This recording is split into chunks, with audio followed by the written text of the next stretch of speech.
बहुत समय पहले की बात है। एक गांव में आचार्य विद्याव्रत नाम के एक बड़े ही विद्वान ब्राह्मण रहा करते थे।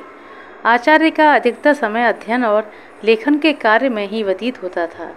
आचार्य जी ने कई पुस्तकें और कई ग्रंथों की रचना की, परंतु हमेशा अपने कार्य में व्यस्त होने के कारण वह अपने पुत्र पर ध्यान नहीं दे पा रहे थे।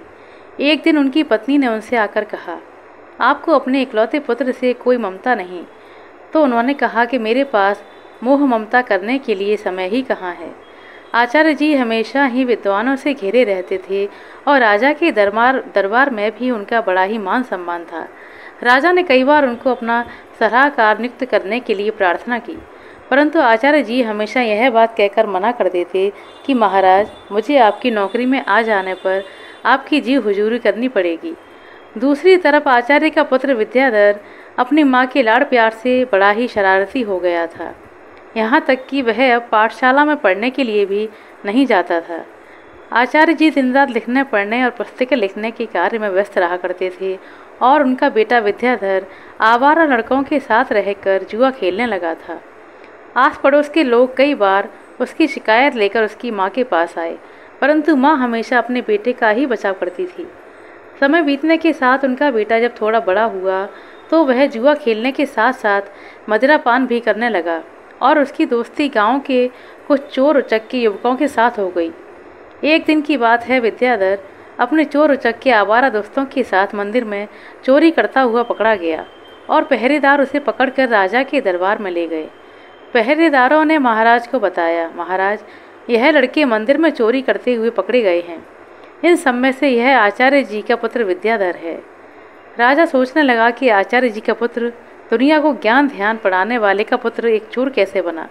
राजा ने तुरंत ही अपने एक दूत को आचार्य जी के घर पर सूचना देने के लिए कहा,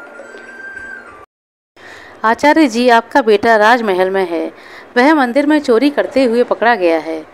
आचार्य जी मन में सोचने लगे कि अरे यह क्या हुआ, मेरा बेटा ऐसे कैसे कर सकता है। मेरे मुंह पर कालिक फुट गई, अब मैं किसी को क्या मुंह दिखाऊंगा। तब उन्हें उनकी पत्नी ने कहा, महाराज आपका बड़ा ही सम्मान करते हैं, अगर आप चाहेंगे तो हमारे बेटे को माफ़ी मिल सकती है। आचार्य जी बोले, नहीं नहीं भाग्यवान, मैं एक अपराधी की सिफारिश कभी नहीं करूंगा, क्योंकि वह एक अपराधी है। उनकी पत्नी ने कहा, अगर आप राजा के पास नहीं जाएंगे तो मैं अपनी जान दे दूंगी। तुम्हारी जिद के कारण अब मुझे राजा के पास जाना ही पड़ेगा। अपनी पत्नी के कहने पर आचार्य जी ना चाहते हुए भी राजा के पास पहुँचे और उन्होंने राजा से कहा, हे राजन, मेरा बेटा अभी नाबालिग है, उसे क्षमा कर दीजिए। राजा ने कहा, अगर ऐसी बात है तो आपको अभी पूरे दरबार के सामने मुझसे माफ़ी मांगनी होगी, तभी मैं आपके बेटे को माफ़ कर पाऊंगा। आचार्य जी सर झुकाकर बोले, ठीक है राजन, तो मैं भरे दरबार में आपसे अपने बेटे के लिए क्षमादान देने की प्रार्थना करता हूँ। राजा ने कहा, आचार्य जी, आपकी प्रार्थना पर हम आपके बेटे को इस उम्मीद पर छोड़ देते हैं कि भविष्य में वह कोई अपराध नहीं करेगा।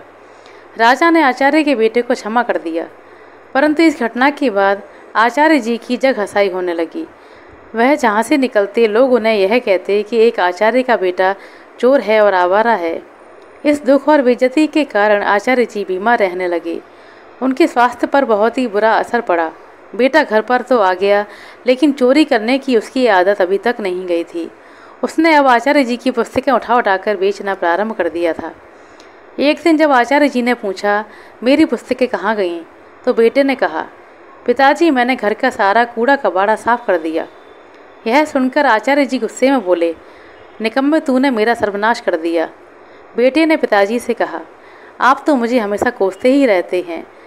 समय बीतने के साथ साथ आचार्य जी की बीमारी गंभीर होती चली गई। वह सोच रहे थे कि अगर मुझे कुछ हो गया तो मेरे बाद मेरी पत्नी और मेरे आवारा बेटे का क्या होगा। वह बीमार थे, परंतु फिर भी एक ग्रंथ की रचना कर रहे थे और वह ग्रंथ लिखते हुए सोचते, मैं यह ग्रंथ पूरा लिखकर ही मरूंगा। बीमार होने के बाद भी वो दिन रात लिखते ही रहते थे और एक दिन उनका यह ग्रंथ पूरा भी हो गया। वह सोचने लगे, मेरा ग्रंथ तो पूरा हो गया और लगता है कि अब मेरे जीवन के दिन भी पूरे हो गए हैं।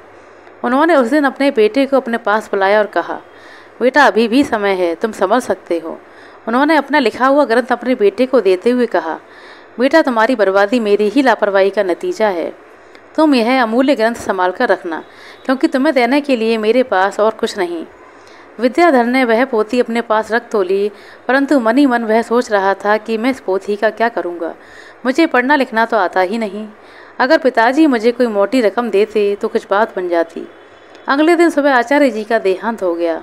उनकी मृत्यु के बाद उनके परिवार पर मानो दुखों का पहाड़ टूट पड़ा था, परंतु विद्याधर को इस बात की कोई चिंता नहीं थी। वह तो अपने पिताजी के रखे हुए सामान में धन की तलाश करने लगा।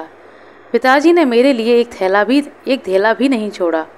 कुछ समय बीता तो माँ और बेटे को खाने के लाले पड़ने लगे। एक दिन माँ ने बेटे से कहा, बेटे तुम कुछ कमा कर लाओ, नहीं तो ऐसे तो हम भूखे मर जाएंगे।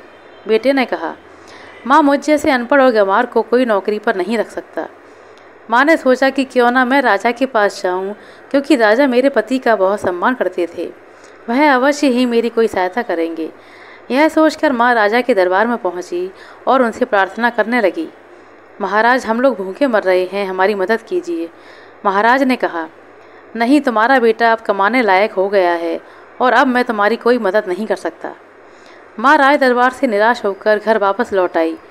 तब विद्याधर ने अपनी माँ को वह पोथी दिखाते हुए कहा, माँ पिताजी यह पोथी मुझे क्यों थमा कर गए? बेटा यह तेरे पिताजी के ज्ञान की आखिरी निशानी है। विद्याधर उस पोथी को लेकर पढ़ने की कोशिश करने लगा, लेकिन यह तो उसके लिए काला अक्षर भैंस बराबर थी। कुछ सोचकर वह अपने पड़ोस के सुखी चाचा के पास गया और उनसे बोला, सुखी चाचा आप तो कुछ पढ़े लिखे हैं, इस पोथी में क्या लिखा है? क्या आप मुझे पढ़कर बता सकते हैं? सुखी चाचा ने पोथी को खोला और कहा, इसमें तो कठिन श्लोक लिखे हुए हैं जिनका अर्थ कोई महापंडित ही बता सकता है। विद्याधर निराश होकर वापस लौट आया। उसने कई जगहों पर नौकरी मांगने की कोशिश की, परंतु अपने खराब व्यवहार के कारण वह बदनाम हो चुका था। वह जहाँ भी जाता था लोग उसे दुत्कार कर भगा देते थे। विद्याधर की माँ भूख और बीमारी के कारण अब अस्वस्थ रहने लगी थी। अपनी माँ की लाचारी को देखते हुए और उनकी भूख शांत करने के लिए विद्याधर खाने का इंतजाम करने के लिए घर से बाहर निकला।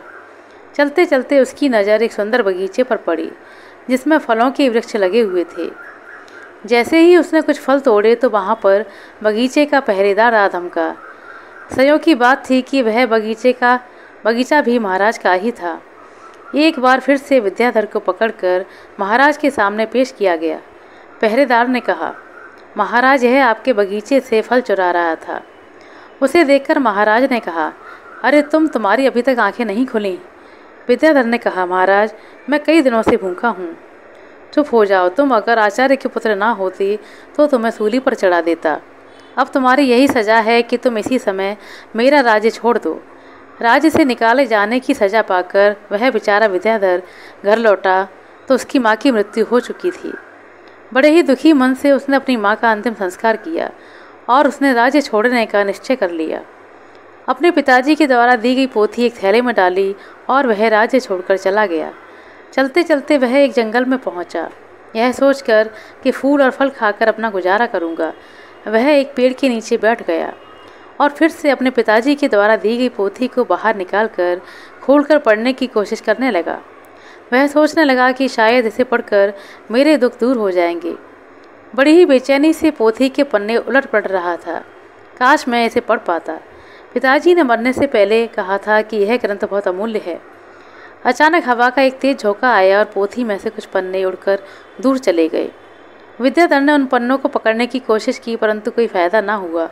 वह सोचने लगा कि पता नहीं कितने पन्ने उड़ गए। उसने फिर से अपनी पोथी को बंद किया और आराम करने के लिए एक पेड़ के नीचे सो गया। उसी जंगल में एक युवराज शिकार खेलने के लिए घूम रहा था कि पोथी का एक उड़ता हुआ पन्ना उसके हाथ में लग गया। उसने उस पन्ने को उठाया और पढ़ने लगा। किसी ने सुंदर हस्तलिपि में संस्कृत के श्लोक लिखा है, किंतु मैं संस्कृत नहीं जानता। कुछ सोचकर युवराज ने वह पन्ना अपनी जेब में रखा और फिर से शिकार की तलाश में भटकने लगा। तभी उसकी नज़र एक हिरन पर पड़ी और वह हिरन का पीछा करने लगा। हिरन अपनी जान बचाने के लिए एक मंदिर की दिशा में भागा। युवराज भी मंदिर की दिशा में दाखिल हो गया। वहाँ पर एक मंदिर बना हुआ था जिसमें कुछ वनवासी पूजा पाठ कर रहे थे और उनका पुजारी उनसे कह रहा था, भाइयों देवी को प्रसन्न करने के लिए हमें नर बलि देनी होगी। तभी मंदिर में युवराज ने प्रवेश किया और बनवासी उसे देखकर कहने लगी, पुजारी जी, संयोग की बात है, नर भी आ गया, क्यों ना इसी की बलि दे दी जाए।